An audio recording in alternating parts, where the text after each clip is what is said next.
when we talk about the priest as evangelizer, I'm grateful for my brother priests that are here and for the deacons that are here and for all of the ministers in the church that are here. But sometimes we can get into sort of a mentality that is corporate.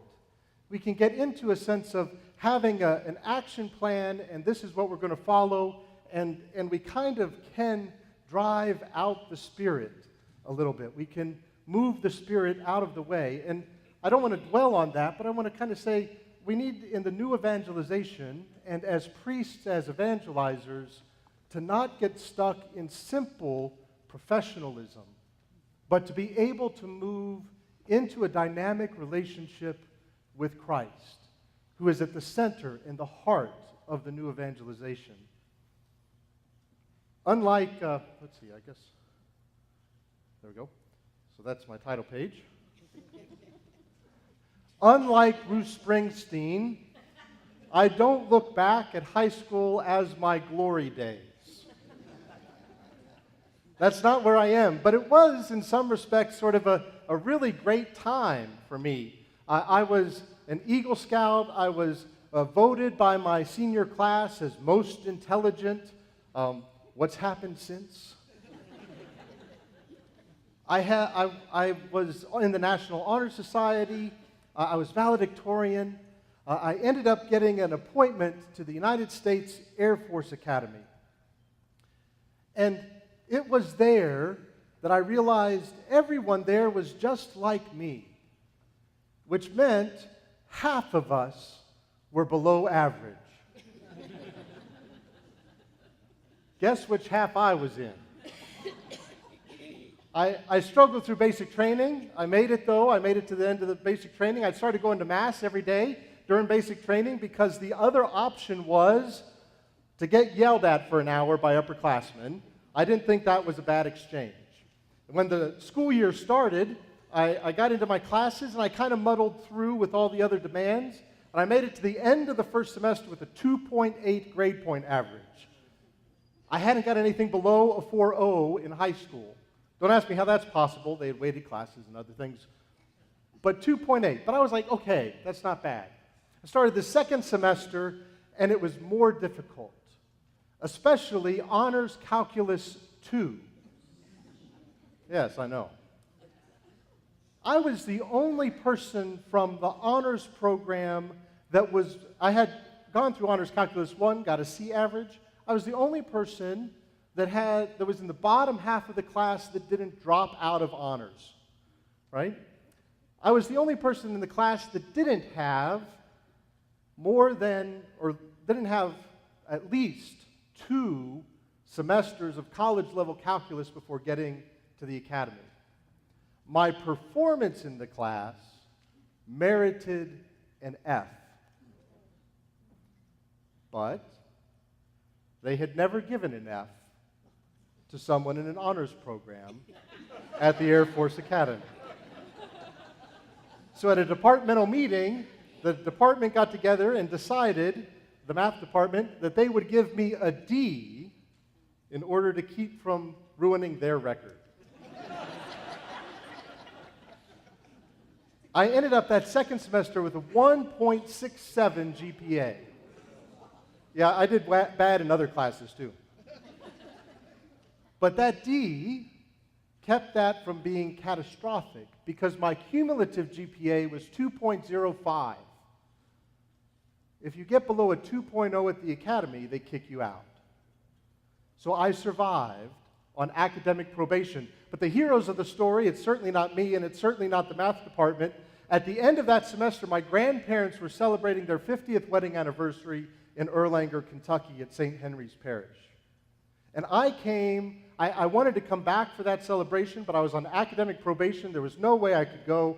But hope against hope, I put in an application to do that.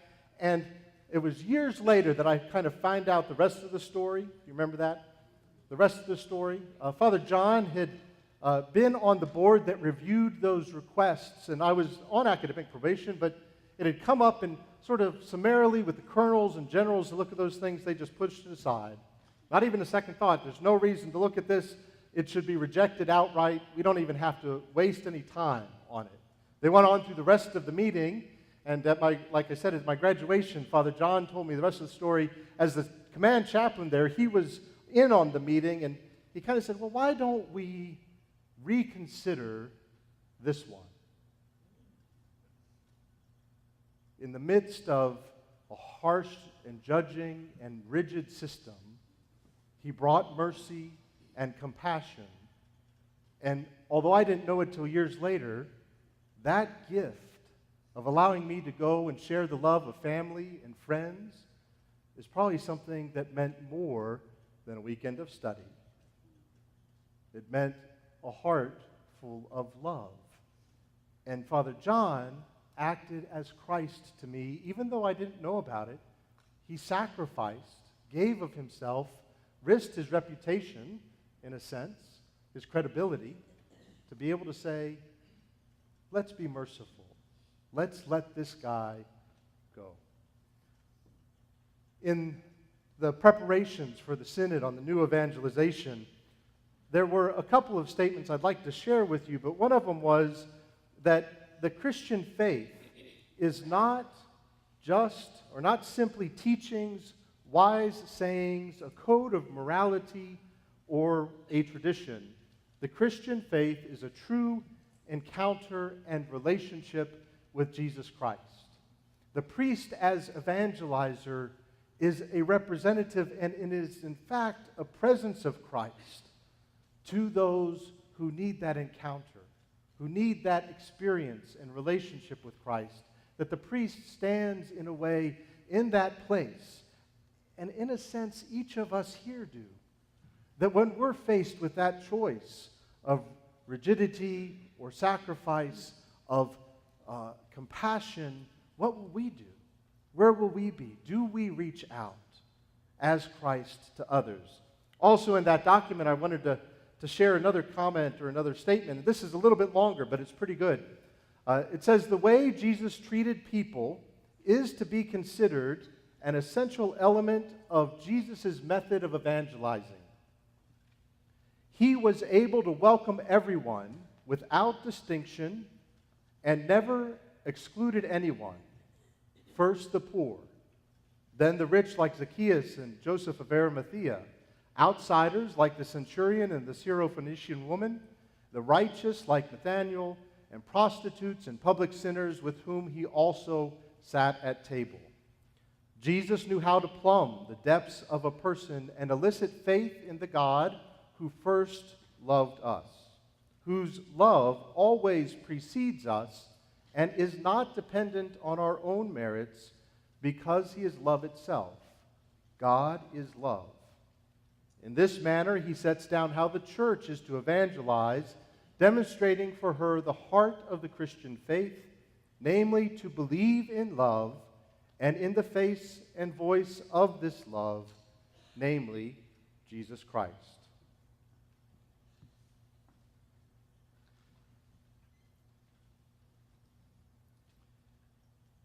We are to use Jesus as the model of how we evangelize.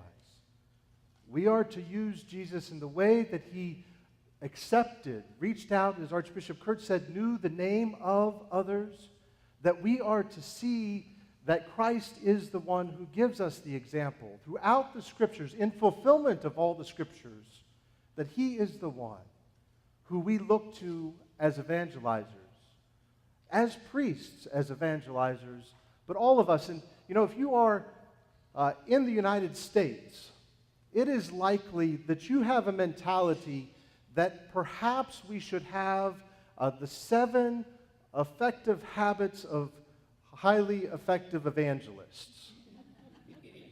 We should come up with a program that's going to list out for us exactly how to solve the problem of evangelization, that we're going to figure it out and make sure that we have the best efficiencies possible so that we can reach the most people with the most concise message, that we're going to be able to do all these things in a mindset of being a problem solver. In fact, I know that's part of my own character. I love to kind of get in and fix something and make it right and try to make it better and try to do something like that. And I love to do those things.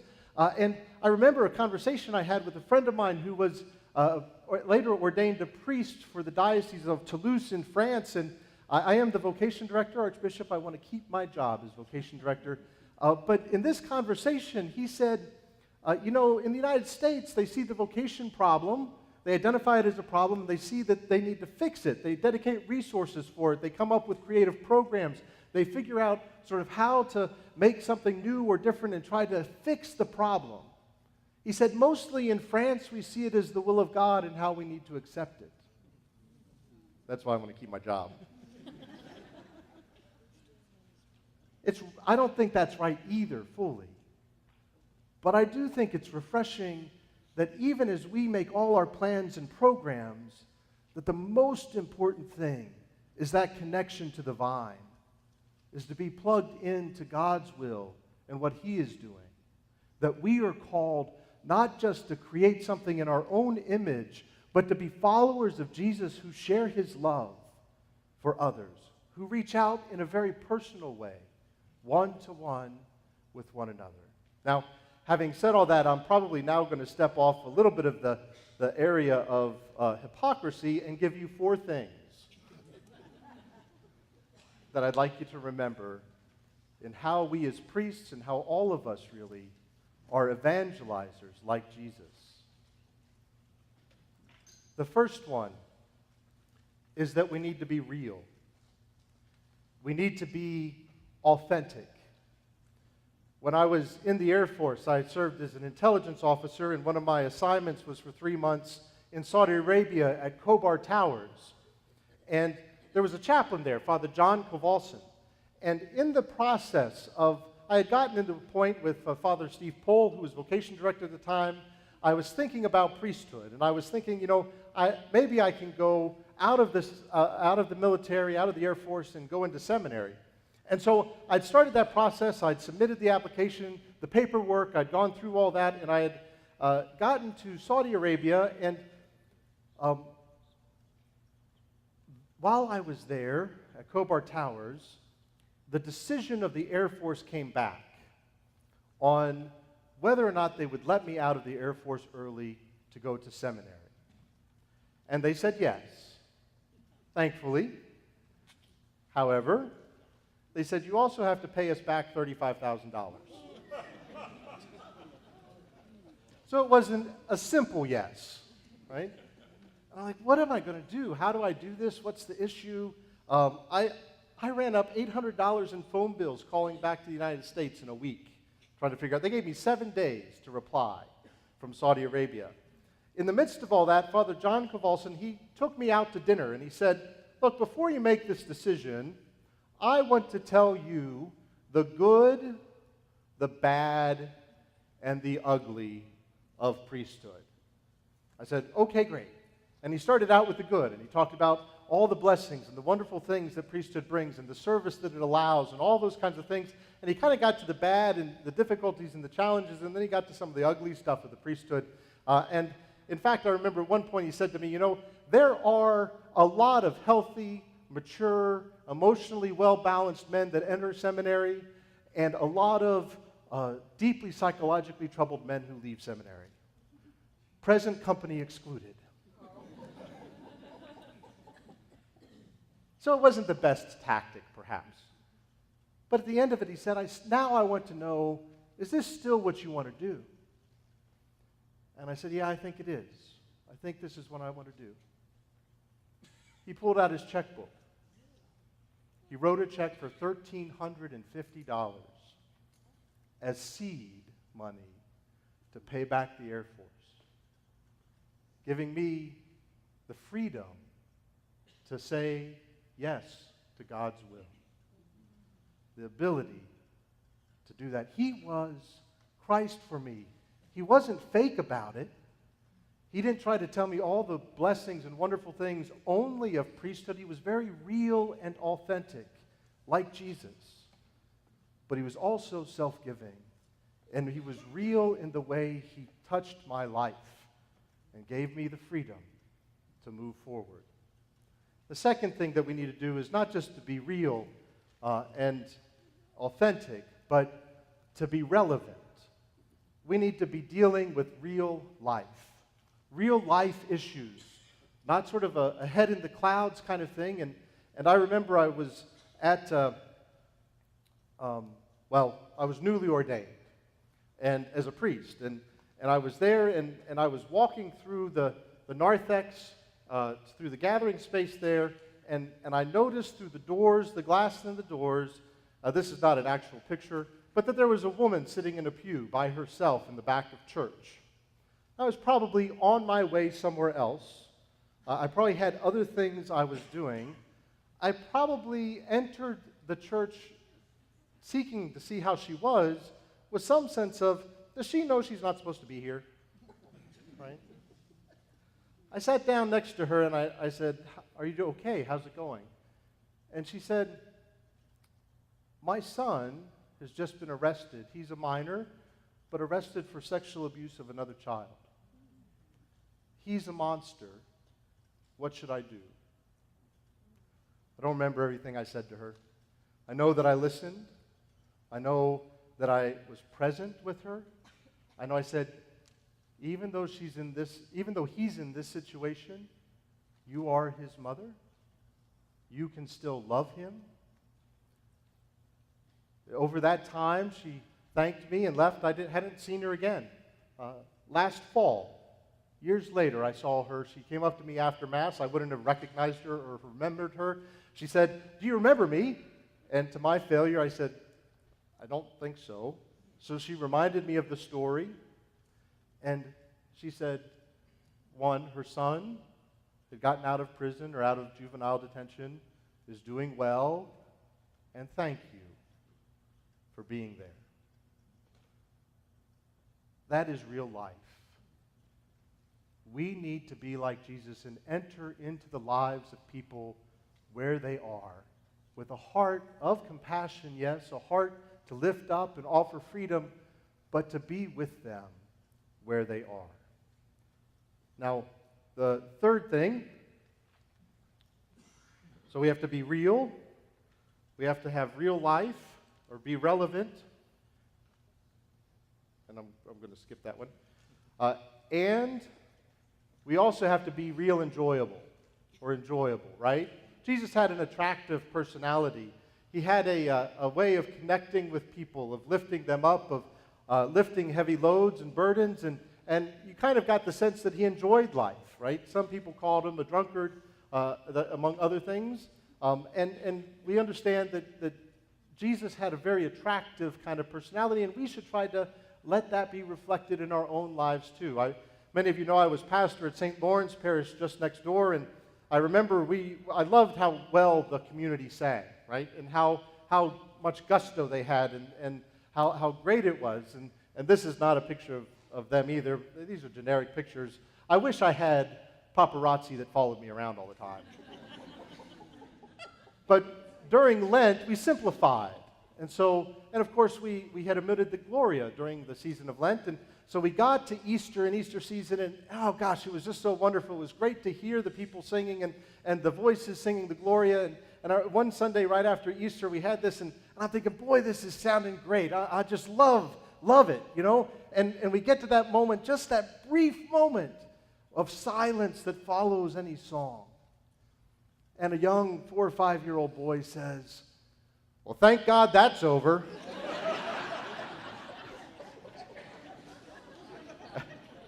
And the whole church did just what you did, right? And we all just bust out laughing. And yes, we want to give our best to God and our love to God and our worship to God, but we also ought to see that it's okay to laugh.